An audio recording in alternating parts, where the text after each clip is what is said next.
So, this episode ended up being an interesting one, and far different from what I anticipated, although that's not necessarily a bad thing.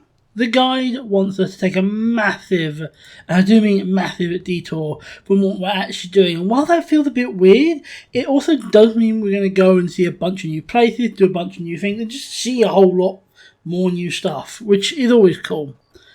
So, you know what that means, don't you? We're going on an adventure. Our first step of our journey includes going and finding a couple of towers and beating up the enemies there. This is just really part of the completionist journey and trying to 100% this game, not to mention just generally attempting to level up. The weird thing is, these towers apparently count as dungeons. Lol, okay then. From there we head to a new town and our first new location that actually matters, Falkreath. And it's always good to come somewhere new. As always, we begin by breaking into a bunch of properties and reading books without the owner's consent, which is of course the most heinous of crimes. We don't actually get in trouble for doing any of that, but we do get in trouble for picking the locks of houses. Considering the fine is only 50 coins and we've got close to 1,000, I just pay them off, you know. What can I say, I must be a footballer. Our quest around Falkreath takes us to his prison and we meet an interesting man.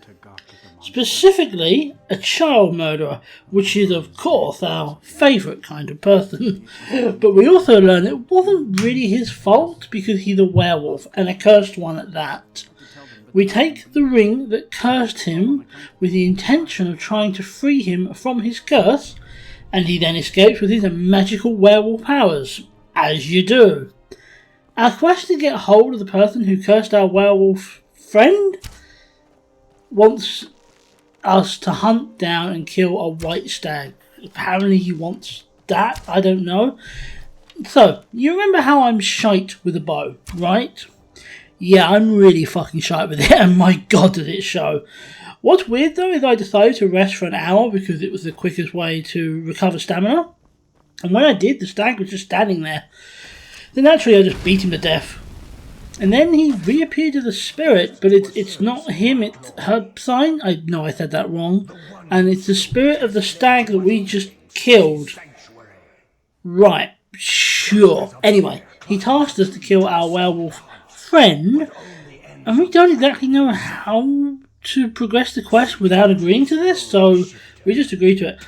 It's a weird one, morally, because on one hand it's wrong to hunt down a human like an animal, but on the other hand, is it really right to defend a person who killed a child, even if they didn't mean to?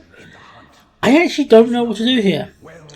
Well, I'll make up my mind when I get there, and I do. I can't kill him. The werewolf didn't mean to harm anyone, so we helped defend him against the hunters. Not that he actually needed any help.